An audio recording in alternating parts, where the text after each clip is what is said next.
नमस्कार, मैं हूं आकांक्षा और आप देख रहे हैं आईबीसी 24 छत्तीसगढ़ से जुड़े हमारे खास बुलेटिन छत्तीसगढ़ आज में आप सभी का स्वागत है। छत्तीसगढ़ की खबरों की तरफ बढ़े, लेकिन उससे पहले आपको मध्य प्रदेश से जुड़ी एक बड़ी खबर बता दें।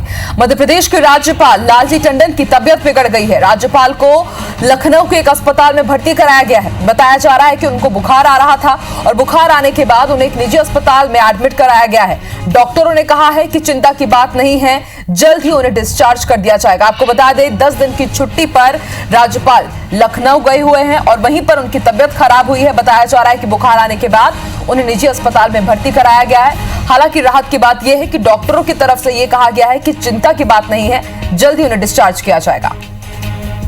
और ज्यादा जानकारी के लिए बात करेंगे हमारे सहयोगी सुधीर से। सुधीर, लालजी टंडन की तबियत खराब बताई जा रही है।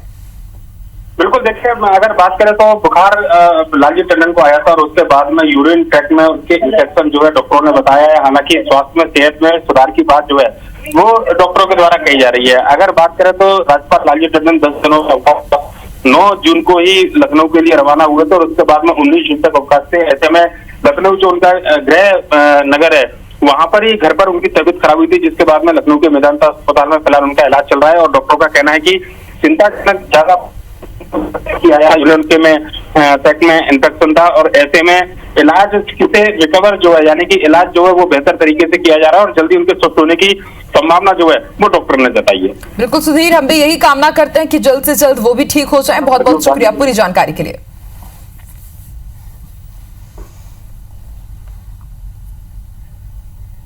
चलिए और अब बात करते हैं छत्तीसगढ़ की खबरों की। सबसे पहले आपको छत्तीसगढ़ का कोरोना अपडेट बता देते हैं।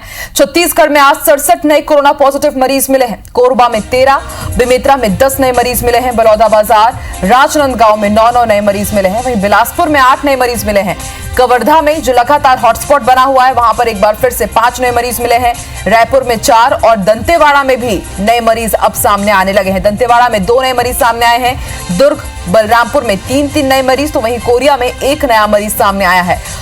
राहत की बात यह है कि छत्तीसगढ़ में आज 81 मरीज डिस्चार्ज भी किए गए हैं और अब ऐसे में प्रदेश में एक्टिव मरीजों की संख्या 875 हो गई है। वहीं कुल कोरोना संक्रमित आंकड़ों की अगर बात की जाए तो अब तक 1500 के पार हो गया। यह आंकड़ा 1512 कोरोना संक्रमित मरीज सामने आ चुके हैं। वहीं 631 मरीज पूरी तरह से ठीक होकर अपने घर जा चुके हैं। और ज्यादा जानकारी के लिए बात करेंगे हमारे सहयोगी संदीप शुक्ला से। संदीप, आज 81 मरीज डिस्चार्ज हुए हैं, तो वहीं 67 नए मरीज भी सामने आए हैं छत्तीसगढ़ में।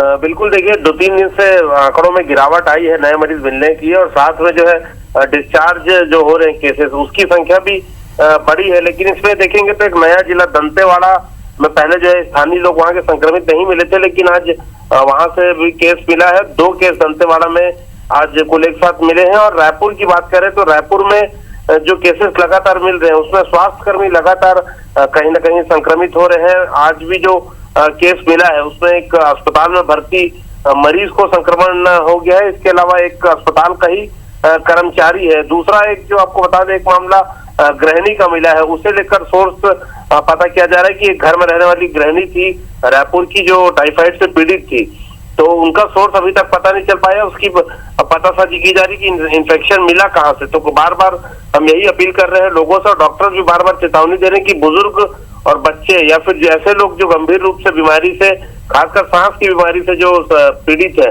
उन्हें कहीं ना कहीं सावधानी बरतनी होगी। क्योंकि अब जो नए केसेस आ रहे हैं श्रमिकों के अलावा ऐसे लोग पीड़ित हो रहे हैं, संक्रमित हो रहे हैं जो अस्पताल में या तो भर्ती है या अपने घर में रह रहे हैं और बाहर जाते हैं, लेकिन दूसरे बीमारियों से भी कहीं ना कहीं वो पीड़ित है। तो ये इसमें सावधानी बरतनी होगी बुजुर्गों के साथ साथ जो बीमार लोग हैं उनके लिए भी। जी शुक्रिया संदीप पूरी जानकारी के लिए।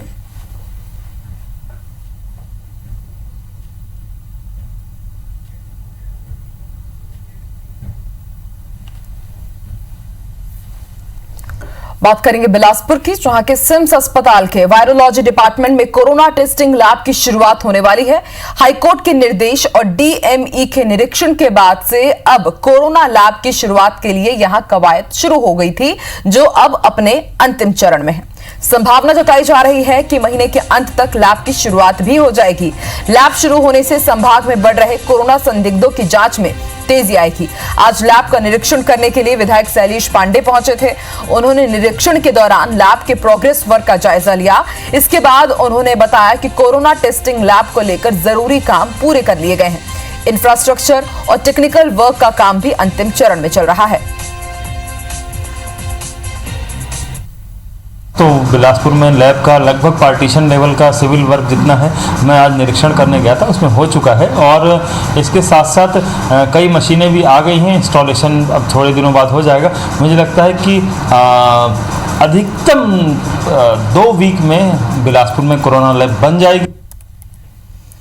बात करेंगे बड़ी खबर की। बलरामपुर से मिल रही है। रेंजर अनिल सिंह को निलंबित कर दिया गया है। आपको बता दें, ये पूरा मामला हथनी की मौत से जुड़ा हुआ है। राजपुर वन परिक्षेत्र में कुछ दिन पहले ही एक हथनी की मौत हुई थी और अब इस मामले में रेंजर को सस्पेंड कर दिया गया है। दूसरे अधिकारियों पर भी कार्रवाई की संभावना जताई जा रही है। आपको बता दें, अतोरी के जंगल में हथनी की लाश मिली थी और उसके बाद से पूरे क्षेत्र में हड़कंप मच गया था और अब बड़ी कार्रवाई हुई है। रेंजर अनिल सिंह को सस्पेंड कर दिया गया है, निलंबित कर दिया गया है। और ज्यादा जानकारी के लिए बात करेंगे हमारे सहयोगी अरुण सोनी से। अरुण, एक बड़ी कार्रवाई, रेंजर को सस्पेंड कर दिया गया है हथनी की मौत के मामले में।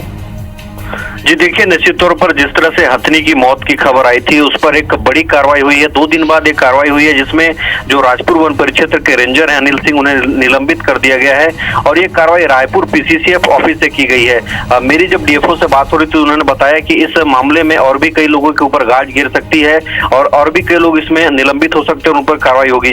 मैं बता दूं कि जो हथनी की मौत है वो 2 दिन पहले जो उसकी लाश मिली थी और उसकी लाश काफी पुरानी हो गई थी। 3 से 4 दिन पहले उसकी लाश मिली थी। ऐसे में वन विभाग के अधिकारियों के ऊपर लापरवाही के आरोप लगे थे कि हथनी की लाश 3 से 4 दिन तक जंगल में पड़ी रही, लेकिन किसी को भी उसका पता नहीं चला और वन विभाग पर इसी कारण लापरवाही के आरोप लगे थे और कार्रवाई भी इस पर की गई है। मैं बता दूं कि पिछले 2 दिनों के भीतर 3 हथनियों की लाश मिली थी, जिसमें 2 सूरजपुर में मिले थे और एक बलरामपुर में मिले थे। तो लगातार हथनियों की मौत से एक हड़कंप मचा हुआ था और इसमें खास बात यह है कि केवल मादा हाथियों की ही मौत हो रही थी। तो इसमें एक बड़ी कार्रवाई हुई है और आने वाले दिनों में अभी देखा जा रहा है कि और भी लोग इसमें सस्पेंड हो सकते हैं या फिर उनके ऊपर कार्रवाई हो सकती है। जिस तरह से अधिकारियों का इशारा है या अधिकारी इस पर काम कर रहे हैं। जी, शुक्रिया अरुण पूरी जानकारी के लिए।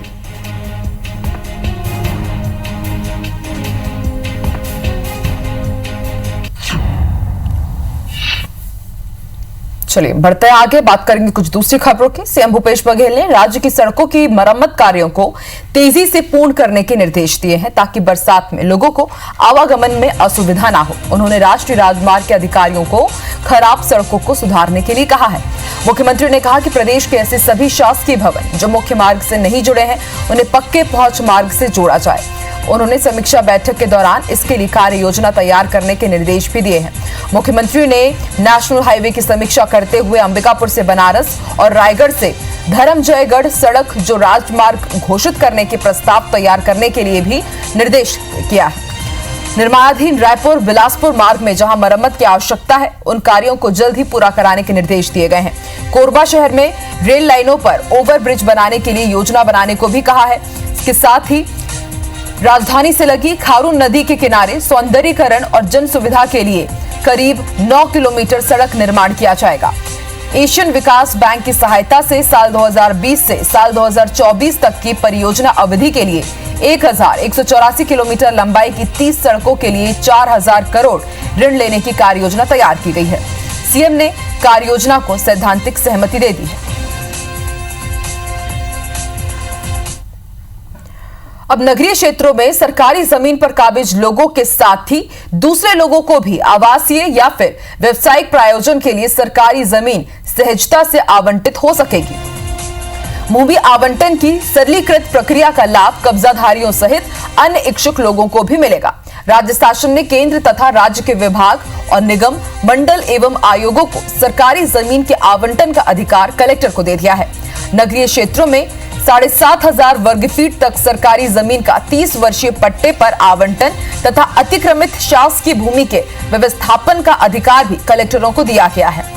7,500 वर्ग फीट से अधिक शासकीय भूमि के आवंटन तथा अतिक्रमित सरकारी जमीन को व्यवस्थापन का अधिकार राज्य सरकार को होगा। सरकारी जमीन का आवंटन किसी व्यक्ति या संस्था को करते समय देय का निर्धारण प्रचलित गाइडलाइन के आधार पर किया जाएगा।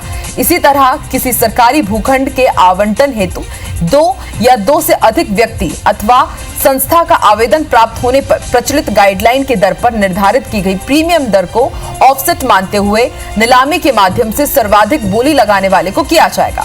सरकार के इस निर्णय पर भाजपा ने सरकारी जमीनों की बंदरबाट का आरोप लगाया है। कांग्रेस सरकार ने जमीन आवंटन के कानून को पारदर्शी बनाया है, बेहतर बनाया है और न्यायपूर्ण बनाया है। भारतीय जनता पार्टी की 15 साल की सरकार जिस तरीके से जमीनों की बंदरबाट हुई उस पर रोक लग गई है, तो भाजपा में जमीन की दलाली करने वाले और भूमाफिया लोग बौखला रहे हैं। सरकार के द्वारा लगातार उसका और सरलीकरण किया जाना आवंटन के लिए, उसमें अधिकांश जो है, जो बड़े बिल्डर्स हैं, जो भूमाफिया लोग हैं और ऐसे लोगों के आवेदन के आधार पर आवंटित किया जाना, निश्चित रूप से सरकारी जमीन को उनको गिफ्ट करना है। छत्तीसगढ़ में पेसा कानून को लागू करने संबंधित एक महत्वपूर्ण चर्चा हुई है। पंचायत एवं ग्रामीण विकास मंत्री टीएस सिंहदेव ने सर्व आदिवासी समाज तथा पंचायती राज सशक्तिकरण व वनाधिकार के लिए काम करने वाले गैर सरकारी संगठनों के प्रतिनिधियों से पेसा को जमीन पर उतारने के लिए नियम तैयार करने के संबंध में विचार विमर्श किया। उन्होंने चर्चा में शामिल सभी लोगों से प्रदेश में इस कानून को प्रभावी तरीके से लागू करने के लिए सुझाव मांगे। जनजातीय समाज के हितों की रक्षा और वनांचलों के विकास में उनकी सीधी भागीदारी सुनिश्चित करने के लिए पेसा महती भूमिका निभाएगा। इससे न केवल उनकी संस्कृति, परंपरा, रीति रिवाज और पारंपरिक ज्ञान को सुरक्षित रखा जा सकेगा, बल्कि उनके कल्याण के लिए जल, जंगल और जमीन के साथ अन्य प्राकृतिक संसाधनों को भी सहेजा जा सकेगा। पूर्व मंत्री बृजमोहन अग्रवाल ने कहा कि आदिवासी हितों पर ध्यान दिया जाना चाहिए। सर्व आदिवासी समाज के प्रतिनिधि, वरिष्ठ आदिवासी नेता रहे, अन्य लोग जो पेशा के क्षेत्र में काम करते रहे, एनजीओज अलग अलग जो इस क्षेत्र में, ग्रामीण क्षेत्र में काम करते रहे, तो कुछ लोगों की वीडियो कॉन्फ्रेंसिंग के माध्यम से उपस्थिति और भागीदारी, और कुछ साथी जो अभी आ सके थे, ये एकदम प्रारंभिक कदम है सलाह मशवरा का। बस्तर और सरगुजा में जो रहने वाले सामान्य वर्ग के लोग हैं, उनकी राय लेने के बाद में और इस मामले को छेड़ना चाहिए। पेशा आदिवासियों को उनका अधिकार मिले, कानून मिले, एक अच्छी बात है, परंतु आदिवासी क्षेत्रों में क्या हालत है इसको हम देख सकते हैं कि छत्तीसगढ़ में शिक्षित बेरोजगारों के लिए यह वर्ष अच्छा नहीं रहने वाला है। नई भर्ती प्रक्रिया संभव नहीं है। वहीं 14,000 से ज्यादा शिक्षक और सैकड़ों एसआई भर्ती प्रक्रिया को 1 साल से ज्यादा का वक्त हो चुका है, लेकिन नियुक्ति की प्रक्रिया अब तक पूरी नहीं हुई है। वहीं एक चर्चा यह भी है कि आने वाले कई महीनों तक ये प्रक्रिया पूरी नहीं होने वाली है। हालांकि सरकार एक प्रयास कर रही है कि आने वाले दिनों में जरूरत के हिसाब से नियुक्ति की जाए। फिलहाल आने वाले कई महीनों तक नियुक्ति नहीं होने वाली है। वहीं सभी भर्ती प्रक्रिया में नियुक्ति के लिए एक बार फिर से वित्त विभाग से सहमति प्राप्त करनी होगी। ऐसे में संभावना है कि वित्त विभाग पूरी चयन प्रक्रिया होने के बाद भी कुछ महीने नियुक्ति के लिए सहमति ना दे। इस पूरी प्रक्रिया में शिक्षित बेरोजगारों में मायूसी देखने को मिल रही है। सोशल मीडिया पर भाटापारा विधायक का पंचायत सचिव को धमकी देते हुए एक ऑडियो वायरल हो रहा है। ऑडियो में भाटापारा विधायक शिवरतन शर्मा तरेंगा के पंचायत सचिव अमर मरहरे को फटकार लगाते हुए नजर आ रहे हैं, जिसे सोशल मीडिया पर खूब वायरल किया गया। इस मामले पर विधायक ने कहा कि पंचायत सचिव सरपंच से कमीशन की मांग कर रहा था, जिस पर उन्होंने डांट लगाई है। पैसे की मांग करने पर आगे भी डांटूंगा। विधायक ने कहा कि विपक्षी दल उनकी छवि धूमिल करने का प्रयास कर रहे हैं। इसके लिए 3-4 मिनट की बातचीत को एडिट कर दिखाया जा रहा है। बातचीत का पूरा ऑडियो आने पर दूध का दूध और पानी का पानी हो जाएगा। जेकर के हिंद हो जनपद देख ले, 2,500 पूछ ले, वो भुगता चुके हो राधेश्याम के पीरियड में, जब विधायक नहीं रहूं तब हो। जी जी मोर सरपंच में कोई परेशानी नहीं होना चाहिए, ध्यान रखना। जी जी जी। और दोबारा शिकायत आई बाबू तो मेरे को निपटाना, इस बात को ध्यान रखना। जी जी। अगर सोचा तो मैं सरकार ने शिवरतन क्या करे, सब ठीक करना आते शिवरतन का। अब ग्राम पंचायत का सरपंच सचिव सीधा सीधा लेन देन की शिकायत की बात कर रहा है। ये काफी भी मेरे पास है, तो उसको डांटूंगा नहीं, क्या करूंगा भाई? मैंने धमकी नहीं दी है, मैंने कहा है कि भाई तू ये धोखे में मत रहे कि कांग्रेस की सरकार है तो मेरा कुछ नहीं होगा। जो ऑडियो उसने जारी किया है 29 सेकंड का, जो आपने मेरे को सुनाया, बात तो मेरी 3-4 मिनट की हुई है ना, तो उससे बोलो कि 3-4 मिनट का जो पूरा ऑडियो है वो जारी करे और उसको सुनो, आप तो सारी बातें स्पष्ट हो जाएगी। और इसी के साथ इस बुलेटिन में इतना ही। आप देखते रहिए IBC 24। नमस्कार।